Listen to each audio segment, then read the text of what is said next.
Welcome back, Baxter. Thank you again for joining me. Guys, like we said, week in, week out, we do record all these videos Tuesday after team lists are dropped. So if some players have changed by the time you listen to this, please don't attack us in the comments. Just be happy that we're here. Drop a like, hit subscribe.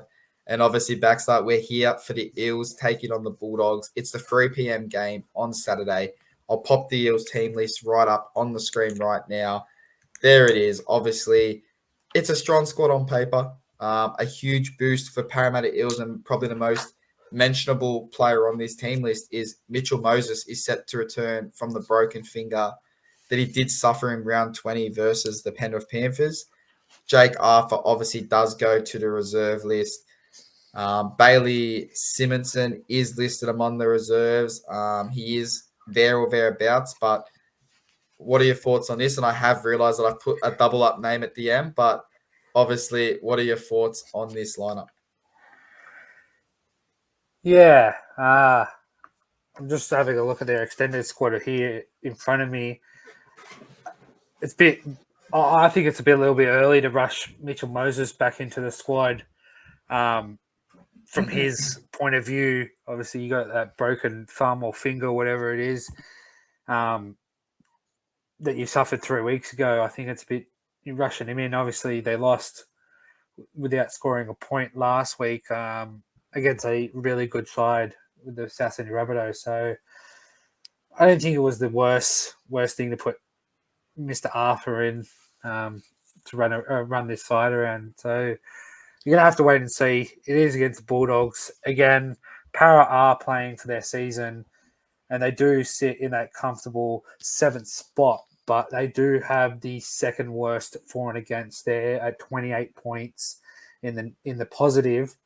So even if, let's just say the Roosters win their game and they lose this game, they sit into 8th, and it's all on Canberra to win the next few ones to try and leapfrog the Parramatta Eels. So it's sort of a gamble here, and hopefully for Brad Arthur and his squad, it all comes up good for him. Now, you did say you thought it was a bit close to obviously bring Mitchell Moses back. He does have a broken finger. Who knows how much more damage he could do playing this game. Do you think the reasoning for Mitchell Moses obviously coming back here and Arthur rushing him back is they go to Suncorp next Thursday. They take on Brisbane, another team fighting for their life. They then finish their season against the Melbourne Storm. Now, you just mentioned if they lose this game and the Roosters beat the West Tigers, which we'll get into shortly, they drop to 8th. If the Raiders then go ahead and win their game, they're only 2 points clear. And, I mean, the Raiders are taking on the Knights. There's a big chance that if Parramatta don't win this game, they don't win another game for the season. So do you think that's the reason they've rushed him back? Do you really think that Parramatta are starting to worry? Yeah, it is definitely. It is the reason why they're rushing him back. As you said, they've got a few games, tough games leading into the finals, and just this whole squad is just a bit out of whack because they don't really have that sort of depth that Storm and Penrith have. That if a player goes down, it's sort of the next best man up. And at the moment, it's Brad Arthur's son, and he's not. I wouldn't say he's not ready for NRL, but he just hasn't had a lot of experience in the NRL to sort of be confident. And I think the nerves show. As you said, I believe it is to try and keep their season alive. And they lose this one by a pretty score. It's not going to look good for the Para, and it might be early Monday, Mad Monday for him. 100%. Now, obviously, we will pop the Bulldogs list up on the screen. Sorry, there's a bit of technical errors. I don't know. Yeah. Is it coming up? Is it coming off and up for you? Like it's not showing up when I'm clicking that button originally. So I hear you clicking and it pop up, and then it'll disappear for a second, and I'm just got my hand over my mouth, and I'm just like looking at. I've got a few things on the screen here, so yes, it is popping up and down. So sorry for what we're going to do. Sorry for everybody looking.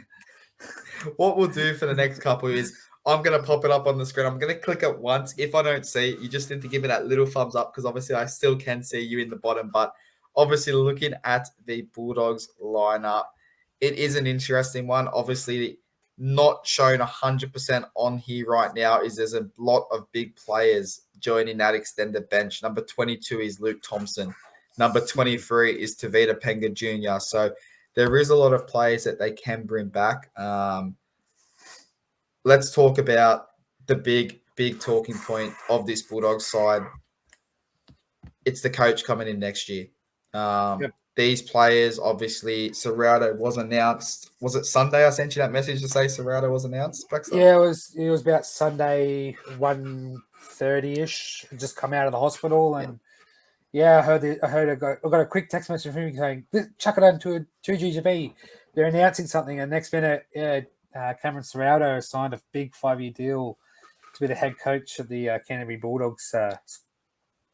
Shit, do you know how old you just made us sound that we're both listening to 2GB? But we will obviously jump on and keep going. Don't knock it back, because 2GB is one of the AM pure stations where you can listen to your rugby league and just listen to old timers talk about their time in the game, and they've got a little bit more knowledge than most of us that listen to it. So don't knock it back. It is my choice of AM radio station. So yeah, it does wind back the clock, but it is good. You know what? We will jump back on topic, but I mean, if I don't think there'd be many AM stations that are fighting you for that limelight. But obviously, talking about Ciraldo, obviously, like we said, it was announced Sunday after this team got battered and bruised by the Warriors. So I think there's a lot of players here that need to step up and prove themselves. I'll let you go first. Tell me about what you think about this squad. Let's not give you a result just yet. If you think they're going to win the game, who needs to step up? And then we'll get your prediction at the end of that.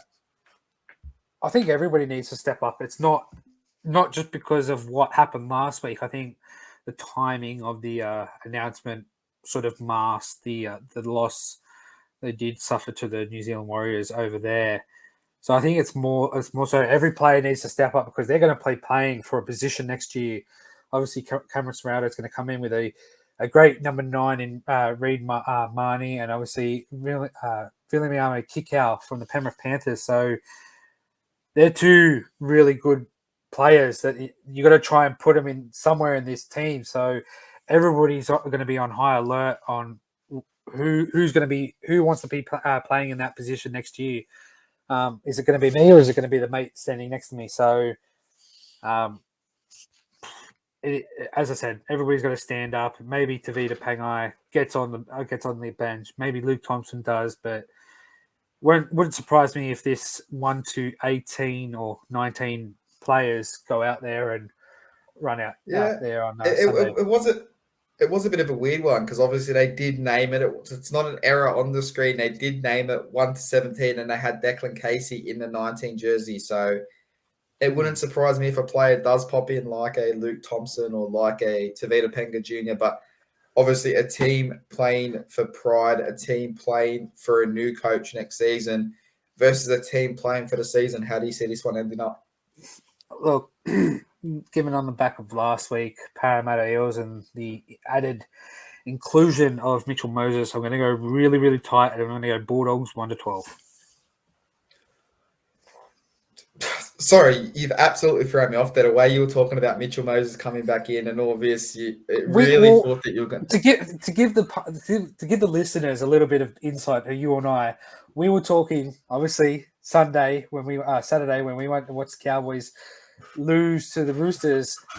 One of the big questions was, is Mitch Moses a half that can deliver a premiership? And I don't think he has that status just yet, because the proof is in the pudding. Is he a good 1 to maybe round 24, maybe earlier? Maybe, but I just don't think he has that enough cutting edge to sort of put teams and games away. So him coming back, he's going to try and prove a point of the reason why, look, without Parramatta, they're terrible. So I am going to back this Bulldogs team. They are going to bounce back from the loss, bounce back from 2 losses actually, but they did in both games show a little bit of fight in their attack. So I am going to stick with it. Bulldogs 1 to 12. I was actually going to say 1 to 12, and then you said it. And when you said it, it made me kind of go back and look at where this game's getting played. So I'm going to go 13 plus. We know how Mitchell Moses loves to turn it on for his home fans. They are at Combank Stadium. It is getting around that semi-final time where leading up to it, we think, oh my goodness, Mitchell Moses is an absolute god. And then he falls to shit come the second round of the first round of finals. So I am going to go 13 plus to the Eels. You have gone 1 to 12 for the Bulldogs. Please, if there are football gods out there, let Baxter be right. Let the Dogs take this win. But Baxter, thank you again for joining me. And well, guys, we'll see you soon for the Manly versus Sharks